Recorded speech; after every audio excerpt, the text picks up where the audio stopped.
NIM. Assalamualaikum warahmatullahi wabarakatuh. Perkenalkan, nama saya Ratna Sari dengan NIM 18024050023. Selaku pemateri pertama dari mata kuliah Hukum dan Politik Agraria, yang dimana makalahnya yang berjudul Pendaftaran Tanah.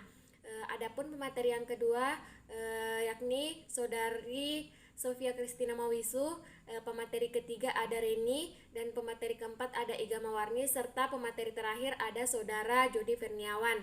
Baiklah, langsung saja. Sesuai dengan pasal 1 ayat 1 Peraturan Pemerintah Nomor 24 Tahun 1997 tentang pendaftaran tanah menjelaskan bahwa pendaftaran tanah adalah rangkaian kegiatan yang dilakukan oleh pemerintah secara terus-menerus, berkesinambungan dan teratur, meliputi pengumpulan, pengolahan, pembukuan dan penyajian serta pemeliharaan data yuridis dan data fisik dalam bentuk peta dan daftar mengenai bidang-bidang tanah dan satuan-satuan rumah susun, termasuk pemberian sertifikat sebagai surat tanda bukti haknya bagi bidang tanah yang sudah ada haknya dan hak milik atas satuan rumah susun serta hak-hak tertentu yang membebaninya. Nah, yang kedua itu ada tujuan pendaftaran tanah. Nah, tujuan pendaftaran tanah diatur dalam Peraturan Pemerintah Nomor 24 Tahun 1997 Pasal 3 bahwa pendaftaran tanah mempunyai tujuan yang pertama itu untuk memberikan kepastian hukum dan perlindungan hukum kepada pemegang hak atas suatu bidang tanah. Selain itu, satuan rumah susun dan hak-hak lain yang terdaftar agar dengan mudah dapat membuktikan dirinya sebagai pemegang hak yang bersangkutan.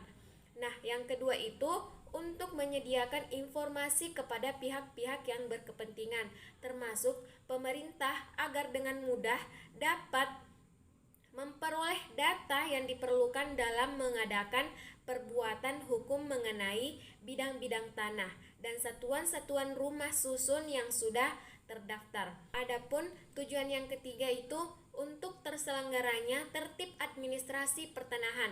Tetapi penjelasan tentang tujuan pendaftaran tanah yang termuat dalam Peraturan Pemerintah Nomor 24 Tahun 1997 Pasal 3 tersebut juga diberi penjelasan tentang maksud dari tujuan pendaftaran tanah yang termuat dalam Pasal 4 Peraturan Pemerintah Nomor 24 Tahun 1997. Selanjutnya ada asas-asas pendaftaran tanah. Asas pendaftaran tanah ini ada 5. Yang pertama, asas sederhana, merupakan suatu kegiatan daftar isi tanah untuk dimaksudkan mudah dipahami oleh pihak-pihak yang berkepentingan, terutama tentang hak atas tanah. Sebagaimana tentunya dengan cara sederhana, harus adanya proses pengurusan yang menghemat biaya, waktu, dan prosedurnya, sehingga lebih efektif dalam pelaksanaan pendaftaran tanah. Yang kedua yaitu asas aman, di mana suatu kegiatan pendaftaran tanah yang ditunjukkan untuk memberikan informasi yang sesuai dengan tujuan pendaftaran tanah tersebut. Kemudian yang ketiga yaitu asas terjangkau, di mana tujuan dari kegiatan pendaftaran tanah juga diperuntukkan bagi kebutuhan masyarakat dengan golongan ekonomi lemah, sehingga dalam proses pendaftaran tanah dapat dijangkau dengan pembebanan biaya yang efisien atau pendaftaran tanah. Yang keempat yaitu asas mutakhir, di mana kegiatan pendaftaran tanah diperlukan pemeliharaan data yang berkelanjutan dan berkesinambungan. Hal ini dibuktikan apabila adanya perubahan, maka harus disesuaikan dengan pencatatan perubahan-perubahan data terakhir yang terjadi di kemudian hari nanti. Yang terakhir yaitu asas terbuka, di mana kegiatan pendaftaran tanah harus tersimpan di kantor pertanahan yang sesuai dengan kegiatan nyata di lapangan dan masyarakat dapat memperoleh akses informasi data tanah yang benar. Selanjutnya, sistem pendaftaran tanah. Yang pertama, sistem pendaftaran tanah secara sistematik. Menurut pasal 1 angka 10 Peraturan Pemerintah Nomor 24 Tahun 1997 bahwa pendaftaran tanah secara sistematik adalah kegiatan pendaftaran tanah untuk pertama kali yang dilakukan secara serentak yang meliputi semua objek pendaftaran tanah yang belum didaftar dalam wilayah atau bagian wilayah suatu desa atau kelurahan. Yang kedua, pendaftaran tanah secara sporadik. Menurut pasal 1 angka 11 Peraturan Pemerintah Nomor 24 Tahun 1997 bahwa pendaftaran tanah secara sporadik adalah kegiatan pendaftaran tanah untuk pertama kali mengenai satu atau beberapa objek pendaftaran tanah dalam wilayah atau bagian wilayah suatu desa atau kelurahan secara individual atau massal. Selanjutnya, kegiatan pendaftaran tanah. Yang pertama, prosedur pendaftaran tanah secara sporadik menurut Peraturan Pemerintah Nomor 24 Tahun 1997 adalah: 1. Pendaftaran tanah secara sporadik dilakukan atas permintaan pihak yang berkepentingan. Yang kedua, pembuatan peta data pendaftaran. Yang ketiga, penetapan batas bidang-bidang tanah. Yang keempat, pengukuran dan pemetaan bidang-bidang tanah dan pembuatan peta pendaftaran. Yang kelima, pembuatan daftar tanah. Yang keenam, pembuatan surat ukur. Yang ketujuh, pembuktian hak baru. Yang kedelapan, pembuktian hak lama. Yang kesembilan, pengumuman data yuridis dan hasil. Kesepuluh, pengesahan hasil pengumuman penelitian data fisik dan data yuridis. Yang kesebelas, hak atas tanah, hak pengelolaan tanah wakaf dan hak milik. Selanjutnya, prosedur pendaftaran tanah secara sistematik. Prosedur pendaftaran tanah secara sistematik menurut Peraturan Pemerintah Nomor 24 Tahun 1997 adalah: pertama, adanya suatu rencana kerja. Yang kedua, pembentukan panitia adjudikasi. Yang keempat, peraturan peta dasar pendaftaran. Kegiatan pendaftaran tanah secara sistematik dimulai dengan pembuatan peta dasar pendaftaran. Yang keempat, penetapan badan bidang-bidang tanah. Penetapan batas bidang tanah diupayakan penetapan batas berdasarkan kesepakatan para pihak yang berkepentingan. Yang kelima, pembuatan peta dasar pendaftaran. Yang keenam, pembuatan daftar tanah. Yang ketujuh, pembuatan surat ukur. Yang kedelapan, pengumpulan dan penelitian data yuridis. Yang kesembilan, pengumpulan hasil penelitian data yuridis dan hasil pengukuran. Kesepuluh, pembukuan hak. Kesebelas, penerbitan sertifikat diterbitkan untuk kepentingan pemegang hak yang bersangkutan sesuai dengan data fisik dan data yuridis yang telah terdaftar dalam buku tanah. Selanjutnya, pelaksanaan pendaftaran tanah secara sporadik. Pendaftaran tanah diselenggarakan oleh Badan Pertahanan Nasional (BPN). Badan Pertahanan Nasional menurut pasal 1 ayat 1 Peraturan Presiden Nomor 10 Tahun 2006 tentang Badan Pertahanan Nasional adalah lembaga pemerintah non-departemen yang berkedudukan di bawah dan bertanggung jawab kepada Presiden. Pendaftaran tanah secara sporadik, Kepala Kantor Pertahanan Kabupaten Kota dibantu oleh pejabat lain, yaitu: pertama, panitia A. Kedua, pejabat pembuat akta tanah. Ketiga, kepala desa atau kepala kelurahan. Keempat, kepala kecamatan. Adapun materi selanjutnya adalah kekuatan pembuktian sertifikat. Nah, sertifikat sebagai alat pembuktian yang kuat terhadap pendaftaran tanah sebagaimana telah dijelaskan di atas, maka untuk menjamin kepastian hukum bagi pemegang hak atas tanah, menurut peraturan pemerintah bagi pemegang hak atas tanah yang telah didaftarkan akan diberikan sertifikat sebagai alat bukti yang kuat. Hal ini sesuai dengan pasal 4 peraturan pemerintah nomor 24 tahun 1997 yang menyatakan bahwa 1. Untuk memberikan kepastian dan perlindungan hukum sebagai dimaksud dalam pasal 3 huruf A, kepada pemegang hukum yang bersangkutan diberikan sertifikat hak atas tanah. Kemudian yang kedua yaitu untuk melaksanakan fungsi informasi sebagaimana dimaksud dalam pasal 3 huruf B, data fisik dan data yuridis dari bidang tanah dan satuan rumah susun yang sudah terdaftar terbuka untuk umum.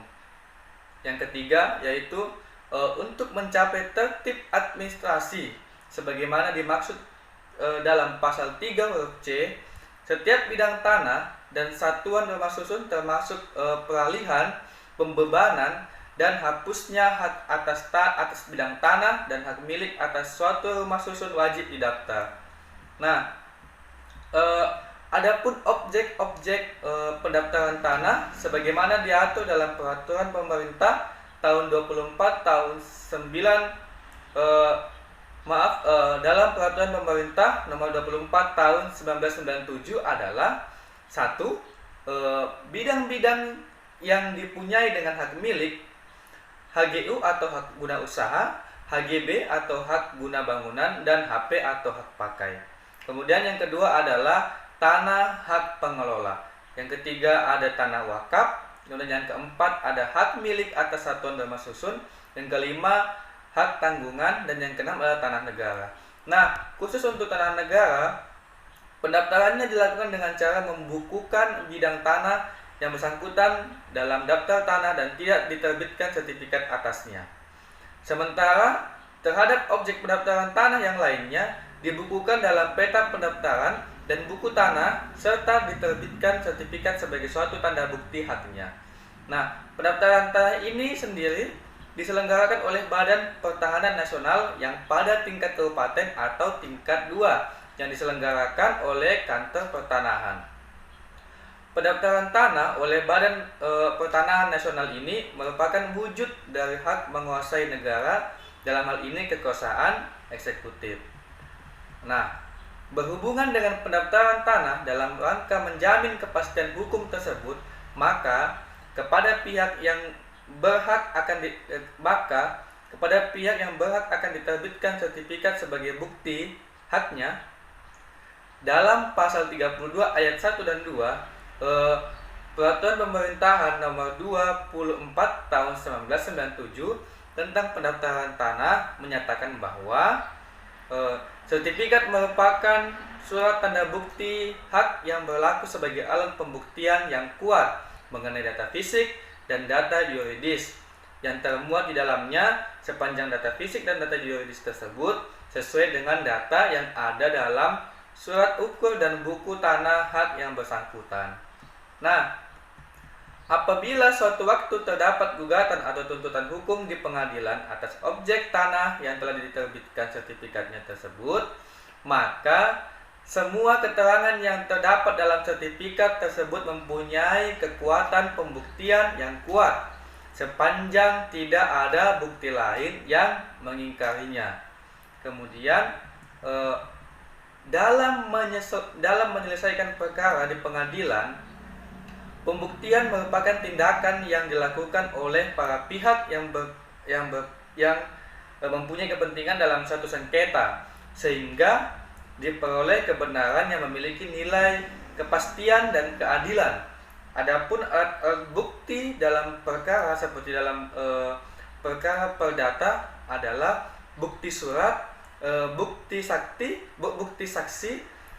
persangkaan dan sumpah. Nah, berdasarkan uraian tersebut, alat bukti dalam penyelesaian perkara perdata tersebut, maka bukti surat merupakan bukti yang sangat penting dalam memperoleh kebenaran, kepastian dan keadilan dalam suatu perkara. Nah, sertifikat hak atas tanah sebagai bukti surat tertulis memiliki banyak fungsi bagi pemiliknya. Fungsi utama sertifikat adalah sebagai alat bukti yang kuat. Hal tersebut disebutkan dalam pasal 19 Undang-Undang Peraturan UU PA nomor 5 tahun 1960 sebagaimana telah dijelaskan sebelumnya. Dengan demikian, siapapun dapat membuktikan hak atas tanahnya bila telah jelas nama yang tercantum dalam sertifikat tersebut sebagai pemegang.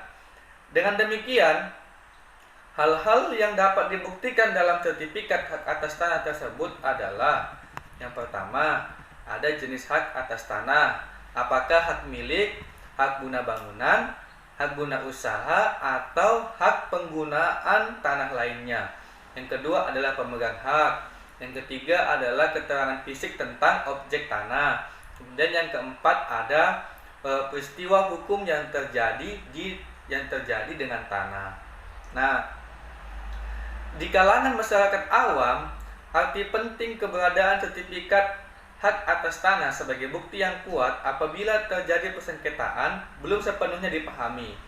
Hal ini karena begitu banyak jenis surat tanah yang terdapat dalam masyarakat seperti surat keterangan tanah, surat pengelolaan tanah, dan surat-surat keterangan lainnya yang dikeluarkan dan atau diketahui oleh pemerintah setempat. Padahal sudah jelas dalam UU-PA dan PP nomor 24 tahun 1997 yang menyebutkan bahwa sertifikatlah sebagai alat bukti yang sangat kuat dalam rangka menjamin kepastian hukum atas penguasaan tanah, baik dikuasai dengan hak milik, hak guna bangunan, hak pakai, maupun hak-hak lainnya yang merupakan pendaftaran tanah. Nah, hal ini memang bukan berarti bukti lain selain sertifikat tidak berlaku sebagai alat bukti, tidak. Akan tetapi, bukti surat berupa sertifikat memiliki kekuatan yang lebih kuat dari bukti surat lain apabila keterangan mengenai data fisik dan data yuridis dalam sertifikat sesuai dengan surat ukur dan buku tanah yang bersangkutan. Nah, dengan demikian, apabila suatu waktu terdapat gugatan atau tuntutan hukum di pengadilan atas objek tanah yang telah diterbitkan sertifikatnya tersebut, maka semua keterangan yang terdapat dalam sertifikat tersebut mempunyai kekuatan pembuktian yang kuat sepanjang tidak ada bukti lain yang mengingkarinya. Nah, baik, itu yang dapat saya sampaikan. Kurang dan lebihnya mohon dimaafkan. Assalamualaikum warahmatullahi wabarakatuh dan selamat pagi untuk semuanya.